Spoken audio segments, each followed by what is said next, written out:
오늘 주시는 하나님의 말씀은 로마서 7장 4절에서 6절까지의 말씀입니다. 로마서 7장 4절에서 6절까지의 말씀입니다.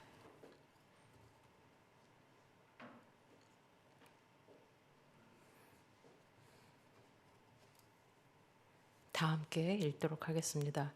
그러므로 내 형제들아 너희도 그리스도의 몸으로 말미암아 율법에 대하여 죽임을 당하였으니 이는 다르니 곧 죽은 자 가운데서 살아나신 이에게 가서 우리가 하나님을 위하여 열매를 맺게 하려 함이라. 우리가 육신에 있을 때에는 율법으로 말미암는 죄의 정욕이 우리 지체 중에 역사하여 우리로 사망을 위하여 열매를 맺게 하였더니 이제는 우리가 얽매였던 것에 대하여 죽었으므로 율법에서 벗어났으니 이러므로 우리가 영의 새로운 것으로 섬길 것이요 율법 조문의 묵은 것으로 아니할지니라. 아멘. 믿음이라는 것은 우리의 삶에 지대한 영향을 끼치는 요소가 됩니다. 데카르트는 사람이 한 말보다 실제 한 행동을 알려고 하면 그들이 진정 무엇을 믿는가 하는 것을 간파할 필요가 있다라는 말을 했습니다. 신에 대한 믿음은 그 사람의 생각과 행동을 변화시킵니다. 무엇을 어떻게 믿는가 하는 것에 따라서 우리의 삶의 모습과 태도는 큰 차이가 있게 됩니다. 사람들은 보통 원인과 결과의 인관성이 뚜렷하지 않으면 불안감을 느끼게 되어 있습니다. 불행한 일을 당하거나 뜻대로 일이 풀리지 않을 때 사람들은 그 이유와 원인을 알고 싶어 합니다. 그래서 한 생물학자는 사람들이 종교를 찾는 이유도 바로 이러한 것이 근거가 된다라고 말을 합니다. 아이들이 병에 걸리면 세균 때문이거나 음식을 잘못 먹어서일 거라는 걸 알면서도 한편으로는 내가 나쁜 짓을 해서 그런가? 엄마 말을 안 듣고 말썽을 부려서 내가 아픈가? 라는 생각을 품게 된다는 것입니다. 모든 아이들이 그렇지는 않겠지만 실제 상담에 응했던 어떤 아이들의 경우에 부모가 우울해하거나 슬퍼하는 모습을 자주 보였을 경우 이 아이들은 자기가 잘못해서 그런가 하고 죄책감을 갖기도 하고 부모에게 괜히 죄스러운 마음을 품는 경우가 있다는 것입니다. 사람은 그리고 어린아이들까지도 본능적으로 아무도 촛불에 바람을 불지 않는다면 촛불은 꺼지지 않을 거야 라는 확실한 믿음을 기본적으로 지니는 것 같습니다. 그런데 우리가 삶을 살아가다 보면 그렇지 않은 일들이 참 많습니다. 아무도 바람을 불지 않았는데 촛불이 꺼지는 것을 볼 때가 있습니다. 이럴 때 사람들은 그야말로 멘붕에 빠집니다. 당황하고 불안감에 휩싸입니다. 그래서 왜 이런 일이 일어났는가? 왜 나에게 이런 일이 있어야 되는가? 라고 하는 그 원인이 되는 뭔가라도 찾아내려고 하다가 자신과는 무관한 일임에도 이거는 철저히 나의 죄 때문인 것 같다라고 단정하고 가슴을 치는 사람이 있습니다. 또 어떤 사람은 이런 일은 나의 죄와는 전혀 상관없다 여기고 신의 분노를 샀거나 아니면 재수가 없어서 일어난 일이다 라고 생각해서 액땜을 하려고 하거나 복을 빌기 위해 신령한 사람을 찾아가서 제물을 바치고 악귀를 쫓아내는 행위를 하기도 합니다. 세상에 일어나는 이 불가사의한 일들을 마주할 때 우리는 스스로 그 원인을 찾을 수 없고 해석이 불가능하고 또 내가 기대했던 것과는 너무도 다른 현상들을 받아들이기가 힘들기 때문에 종교의 초월성이라도 빌어서 마음의 위안을 삼고자 하는 것입니다. 이것이 인간이 기본적으로 갖는 종교성의 동기가 되어집니다. 생물학자인 루이스 월퍼드는 많은 사람들은 대부분 믿음과 종교를 구별하지 못한다라고 한 거를 책에서 봤는데 저 역시 그 말에 동감합니다. 비참한 현실 속에서 사람들은 막연히 잘 될 거야 라는 한 등의 낙관적이고 듣기에 위로가 되는 그런 좋은 말들을 기대하고 또 좋은 게 좋은 거다라고 넘기고 싶어하는 마음, 그것이 또 믿음이라고 여기기도 합니다. 하지만 긍정주의나 낙관주의와 믿음은 다른 것입니다. 운동선수들은 자기들만의 징크스가 있어서 경기 전에 하지 말아야 될 목록을 기록해 놓고 또 여행지에 가보게 되면 유명하다는 동상에는 꼭 그 동상의 특정 부위를 만지면 소원이 이루어진다라는 게 꼭 있어서 그 부위는 사람들의 손을 하도 타갖고 아주 반질반질 닳고 다른 것을 보신 적이 있으실 것입니다. 이렇듯이 뭔가 가시적으로 보이는 그럴듯한 시나리오가 완성됐을 때에 사람의 마음에 좀 안전함을 얻고 평안해지는 것을 우리가 느껴집니다. 설교 한 편을 들을 때도 기승전결 깔끔하게 어느 정도 내 지적인 욕구도 만족시켜주면서 동시에 마음을 시원하게 해주는 뭔가 있을 때 우리는 그것을 은혜 받았다라는 말로 표현할 수도 하기도 합니다. 하지만 과연 이것이 정말 온전한 믿음이 맞을까 하는 것입니다. 불교 사원들을 가면 입구부터 무시무시하게 생긴 사천상과 같은 큰 성상들이 서 있는 것을 볼 때가 있습니다. 또 샤머니즘적인 신의 형상을 그린 그 그림들을 보면 팔이 여러 개가 달렸다거나 눈이 앞뒤로 여러 개가 달렸다거나 해서 사람과 달리 전지전능성을 증명해 보이려 하는 듯한 그렇게 위협적인 모습을 가져서 사람으로 하여금 그 앞에 납작 엎드리게 만드는 그런 형상을 지닌 것을 보게 됩니다. 여러분은 하나님을 어떤 이미지로 떠올리고 계십니까?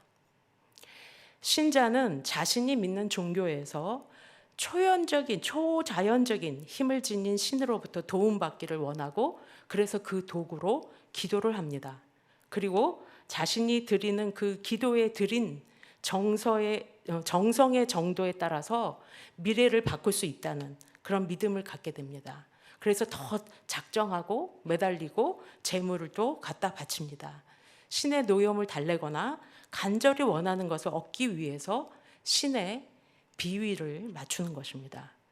우리의 신앙 속에 혹시라도 이러한 면들이 내재해 있다고 하면 이것이 바른 믿음일까 하는 것입니다.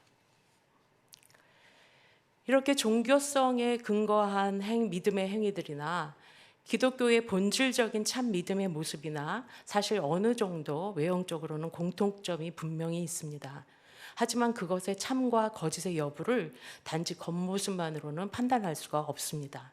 그 중심된 동기는 확연히 다르고 또 다를 수밖에 없는 것입니다.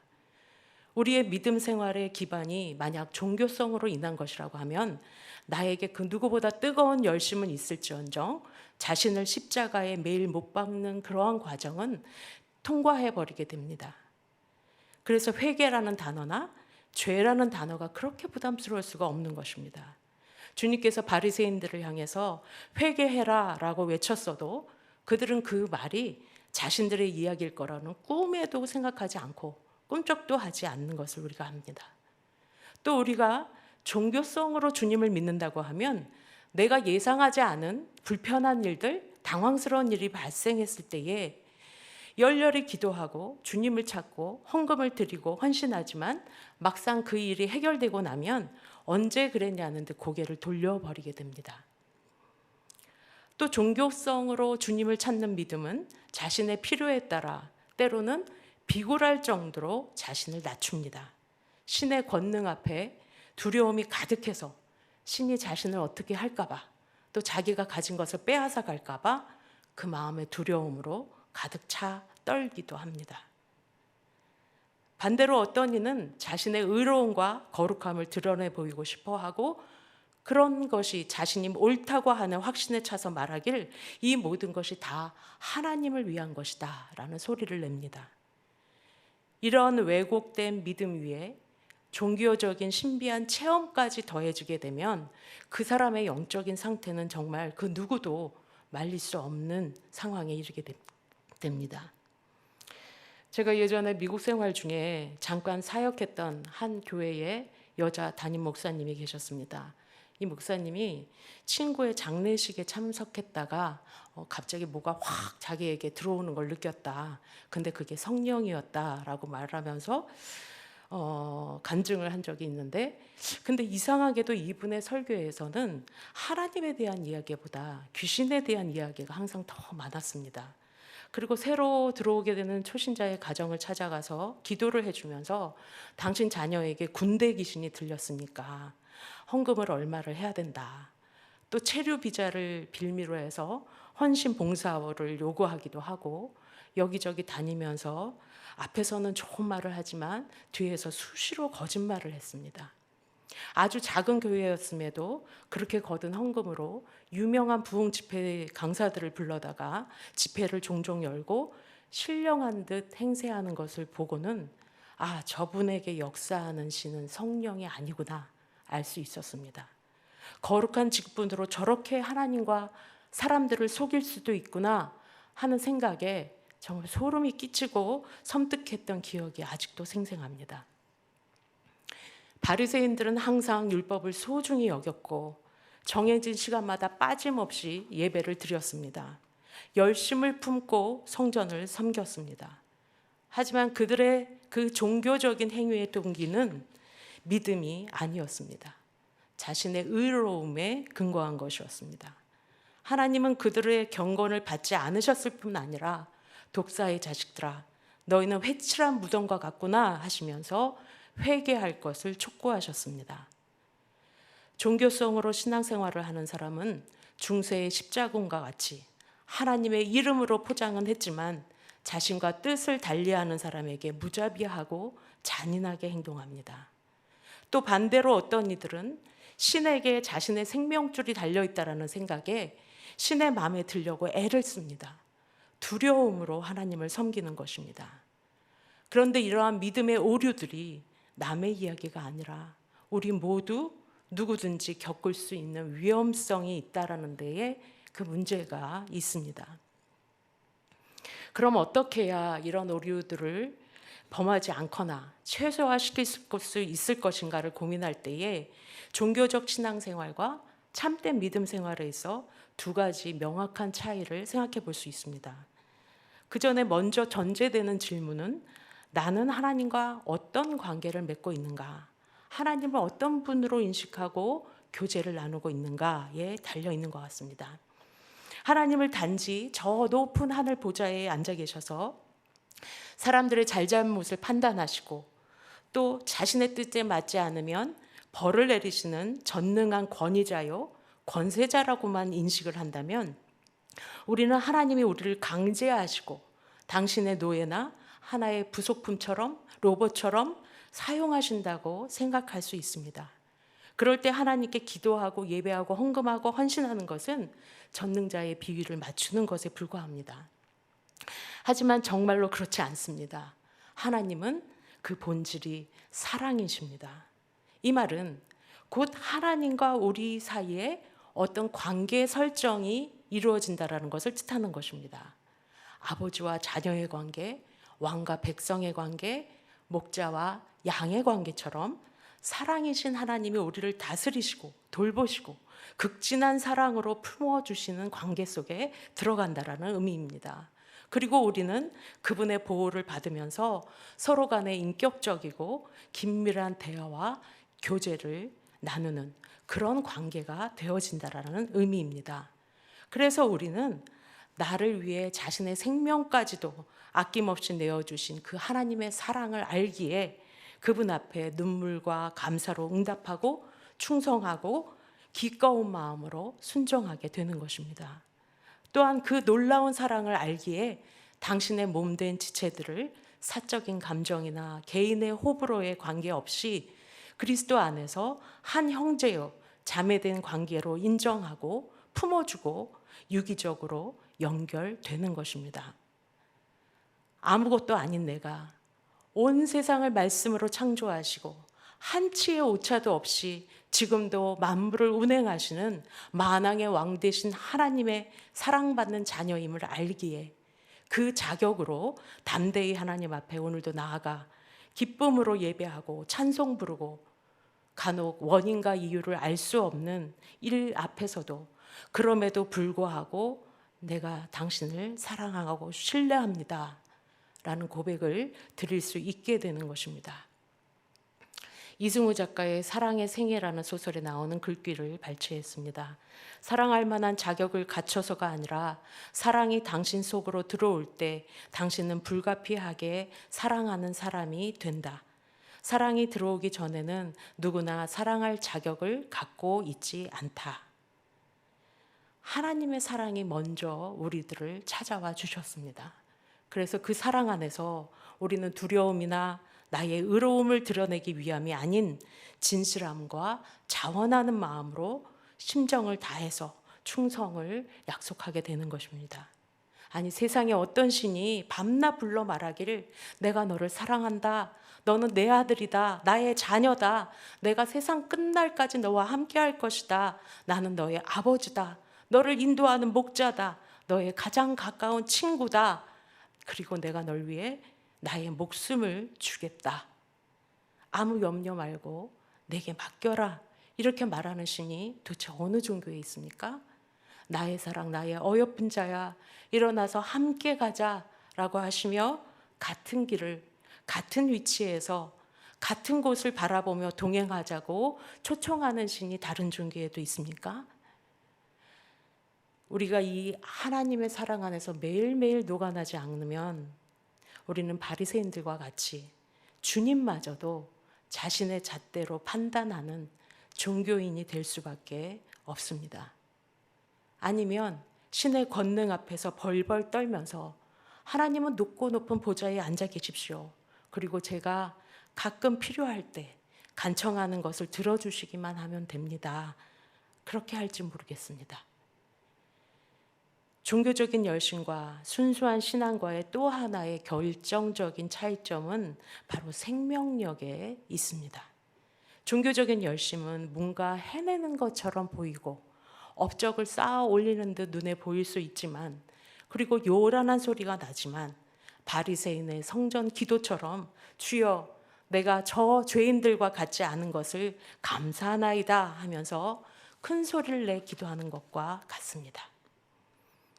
하지만 항상 그 열매는 혈기가 가득하고 분열이 일어나고 자기 자랑과 같은 육신적인 것들이 되어집니다.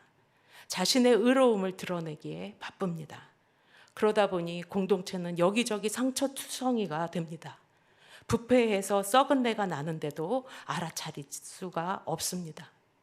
화려해 보이지만 시체가 뉘어져 있는 무덤처럼 아무런 생명의 활동성이 없습니다.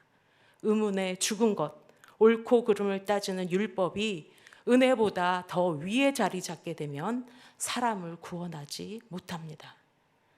하지만 생명이 있는 곳에는 기쁨이 있고 일시적인 즐거움이나 쾌락이 아니라 영원한 곳에서 오는 하늘의 희락이 주어집니다.